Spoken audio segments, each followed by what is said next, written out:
Hello guys, தெல்லு ஃபார்மில் first வீடியோவாக யூடியூப்பில் போடுறோம். இந்த வீடியோவை 2025 பக்ரீத் முடிஞ்ச கையோட நம்ம அடுத்து 2026க்கான பக்ரீத்துக்கான குட்டிகள், வளர்ப்பு குட்டிகள் வர இருக்குது, அப்டேட் இருக்குது. இன்ஷா அல்லாஹ் அதையும் இன்ஸ்டாகிராமில் போடுறோம்னு சொல்லியிருந்தோம். 2 மாதம் ஆச்சு. நம்ம குட்டிகள் ஒன்றும் எடுக்கலை. நிறையா இன்ஸ்டாகிராமில் நிறையா மெசேஜ் வந்துக்கிட்டு இருக்குது. வாட்ஸ்அப்பில் கால் பண்ணுறீங்க, என்னால் ரீப்ளை பண்ண முடியல. இன்ஷா அல்லாஹ் ஃபார்மு க்ளீன் பண்ணணும். க்ளீன் பண்ணால் தான் நம்ம எதுவுமே பண்ணலாம்.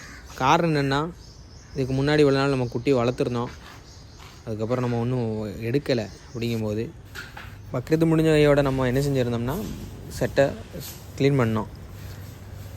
மருந்து வாங்கி தான் க்ளீன் பண்ணோம். காரணம் என்னென்னா, பேன் இருக்கும் செட்டுகளில். அந்த குட்டியிலேருந்து இனி வளர்க்கக்கூடிய குட்டிகளுக்கு வரக்கூடாதுன்னு சொல்லிவிட்டு நம்ம என்ன செஞ்சுருந்தோம்னா, மருந்து வாங்கி தண்ணியில் கலச்சி நம்ம செட்டை ஃபுல்லாக க்ளீன் பண்ணி வச்சுருந்தோம்.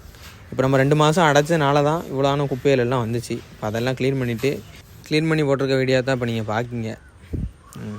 இப்போ வெளியில் உள்ள இடத்தையும் நம்ம என்ன செய்யணும்னா க்ளீன் பண்ணணும். க்ளீன் பண்ணிவிட்டு இன்ஷால்லா அடுத்து வரவுகள் இப்போதைக்கு இல்லை. வரும்போது இன்ஷால்லா நமக்கு இன்ஸ்டாகிராமில் அப்டேட் பண்ணுதேன். நம்ம புதுசாக ஒரு பறனை வாங்கியிருக்கோம். பறனை எதுக்காண்டி யூஸ் பண்ணணும் அப்படிங்கிற வீடியோவை நம்ம அடுத்த ஒரு இதில் பார்ப்போம். முன்னாடி சீத்தாப்பழம் மரம் இருக்குது. அதில் கிளைகளெல்லாம் வெட்டிட்டு முன்னாடி உள்ள இடத்த க்ளீன் பண்ணிவிட்டு, முன்னாடி நம்ம ஒரு கோழி கூடு வச்சுருந்தோம்.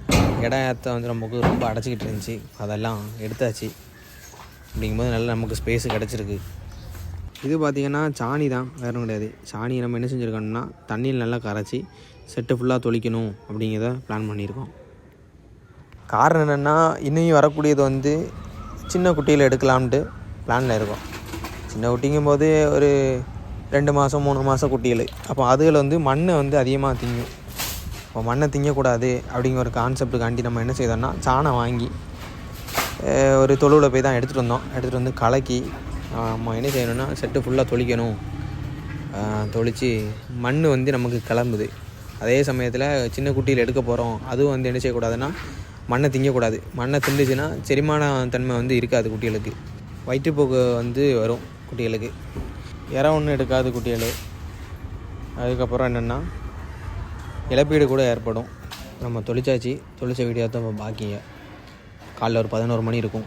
நம்ம சாணி தொளிச்சிருக்குது. எல்லாம் ஃபுல்லாக எல்லா பக்கத்துலேயும் படுற மாதிரி நம்ம என்ன செஞ்சுருக்குன்னா சாணியை தொளிச்சிருக்கு.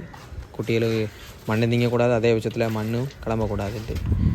இது சாயங்காலம் நம்ம என்ன செஞ்சுருக்குன்னா தொளிச்சதுக்கப்புறம் ஒரு வீடியோ எடுப்போம்ட்டு போய் எடுத்த வீடியோ தான்.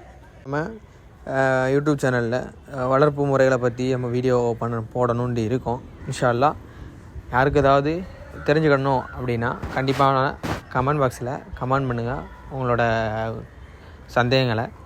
அதை நம்ம வீடியோவாக இன்ஷா அல்லாஹ் வரக்கூடிய காலங்களில் நம்ம போஸ்ட் பண்ணுறோம். தெல்லு ஃபார்ம் யூடியூப் சேனலை சப்ஸ்கிரைப் பண்ணாதவங்க சப்ஸ்கிரைப் பண்ணிக்கோங்க. வெறும் பெல் சிம்மில் கிளிக் பண்ணிக்கோங்க.